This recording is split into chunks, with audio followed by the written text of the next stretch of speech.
Friends, എല്ലാവരും സുഖമായിട്ടിരിക്കുന്നോ? നമുക്കിന്നൊരു അടിപൊളി തക്കാളി രസം ഉണ്ടാക്കിയെടുക്കാം. തമ്പനയിൽ കണ്ട പോലെ ജലദോഷമൊക്കെ വരുമ്പോഴാണ് ഈ രസത്തിൻ്റെ ഗുണം മനസ്സിലാവുന്നത്. അപ്പോൾ രസം ഉണ്ടാക്കാനായിട്ട് നല്ല പഴുത്ത തക്കാളി നോക്കി 2 എണ്ണം അരിഞ്ഞു വെച്ചിട്ടുണ്ട്. ഒരു കുടം വെളുത്തുള്ളി എടുക്കാം, ചെറിയ കഷ്ണം ഇഞ്ചി, പച്ചമുളക്, കുറച്ച് മല്ലിയില, കറിവേപ്പില എല്ലാം എടുത്ത് വയ്ക്കാം. കുറച്ച് വാളംപുളിയും കൂടി വെള്ളത്തിലിട്ട് വയ്ക്കാം. പിന്നെ ഈ രസത്തിന് നമ്മൾ കുരുമുളക് മാത്രമേ ചേർക്കുന്നുള്ളൂ, മുളക് പൊടി ഒട്ടും ചേർക്കുന്നില്ല കേട്ടോ. കുരുമുളക് പൊടി ഒരു 1.25 ടീസ്പൂൺ എടുത്തിട്ടുണ്ട്.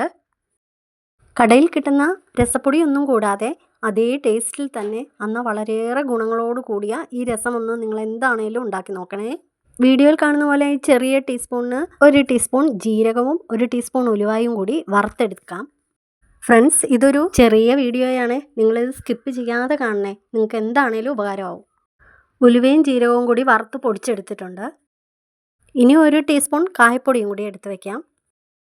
ചൂടായ ചീൻചട്ടിയിലേക്ക് എണ്ണ ഒഴിച്ചു കൊടുത്ത് കടുക് പൊട്ടിച്ചെടുത്ത് ഇഞ്ചിയും വെളുത്തുള്ളിയും ചതച്ചത് ഇട്ട് കൊടുക്കാം. അതൊന്ന് മൂത്ത് വരട്ടെ.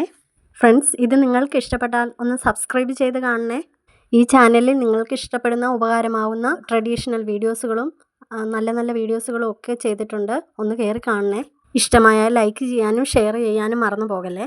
വെളുത്തുള്ളിയൊക്കെ മൂത്ത് വന്നപ്പോൾ നമ്മൾ വറ്റൽമുളകും ഒക്കെ ഇട്ട് കൊടുത്തിട്ടുണ്ട്. ഇനി അതിലേക്ക് പൊടിച്ചു വെച്ച കുരുമുളക് പൊടി ഇടാം. ചെറുതായിട്ടൊന്ന് ചൂടായ ശേഷം തക്കാളി ഇട്ട് കൊടുക്കാം. ഇനി അതിലേക്ക് 1/2 ടീസ്പൂൺ മഞ്ഞൾപ്പൊടി ഇട്ട് കൊടുക്കാം. ഇതെല്ലാം കൂടി നല്ലപോലെ ഒന്ന് വഴറ്റിയെടുക്കണം.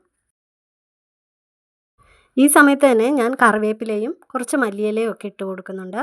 ഇനി ഇതെല്ലാം കൂടി ഒന്ന് തട്ടി മൂടി വയ്ക്കാം.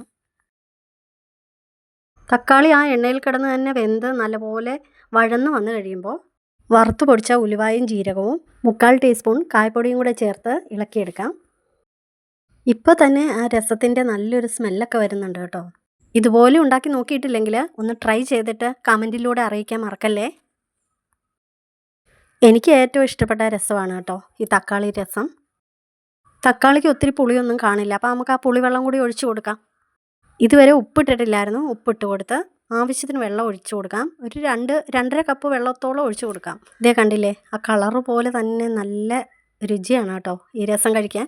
ഇനി ഇതെല്ലാം കൂടി തിളച്ച് ഏകദേശം നമ്മൾ വെള്ളം ഒഴിച്ചു കൊടുത്തതിൻ്റെ ഒരു 2 കപ്പ് ആകുന്നോണം വരെ വറ്റിച്ചെടുക്കാം.